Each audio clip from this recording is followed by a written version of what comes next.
देखो, गुरु दीक्षा के लिए 7 साल भटके, गुरु दीक्षा नहीं मिली, तो इसका मोल वही जानता है जो 7 साल भटका है, गुरु दीक्षा नहीं मिली। और अगर गुरु दीक्षा मिल रही है तो इसका मोल क्या है उसको समझ लो।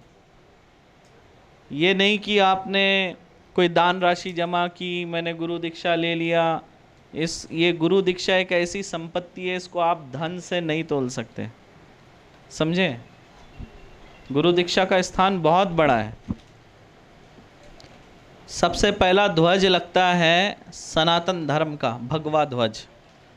भगवा ध्वज के बाद लगता है गुरु का ध्वज। गुरु के ध्वज के बाद लगता है आराध्य का ध्वज, चाहे फिर वो ब्रह्मा हो, विष्णु हो या महेश हो, जिसकी भी आप आराधना करते हो, चाहे भगवती हो।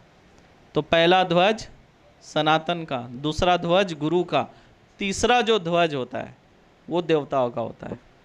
और देवताओं ने गुरु का स्थान ऊपर इसलिए दिया है क्योंकि देवता जो हैं कभी परंपरा को नहीं तोड़ते हैं, उस परंपरा का पालन करते हैं, उस मार्ग पर चलते हैं और धर्म की स्थापना करते हैं।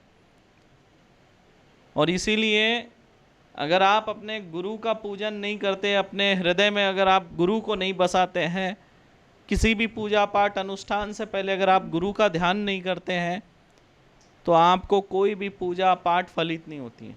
किसी भी तीर्थ में जाने से पहले, अगर आपने तीर्थ का दर्शन करने से पहले अगर आपने अपने मन में, हृदय में गुरुदेव का नाम नहीं लिया और अगर आपने दर्शन किया तो विफल हो जाती है। क्योंकि देवता तो खुद बोलते हैं ना कि गुरु का स्थान हमसे ऊंचा है। ये किसी मनुष्य ने बनाया हुआ नहीं है, ये भगवान ने बनाया हुआ परंपरा है, ईश्वर ने बनाई हुई परंपरा है। तो अगर आप बिना गुरु का ध्यान किए अगर तीर्थ में जाकर स्नान करो, किसी भी देवालय में जाओ, शिवालय में जाओ, अगर आप दर्शन करते हैं तो उसका आपको फल नहीं मिलता, शून्य।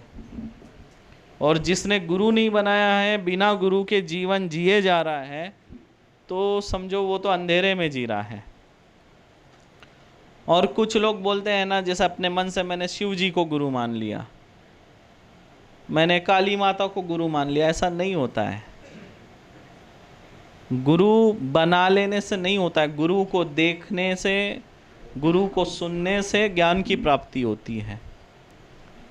तो इसलिए देहधारी जो गुरु है वो होना अति आवश्यक है।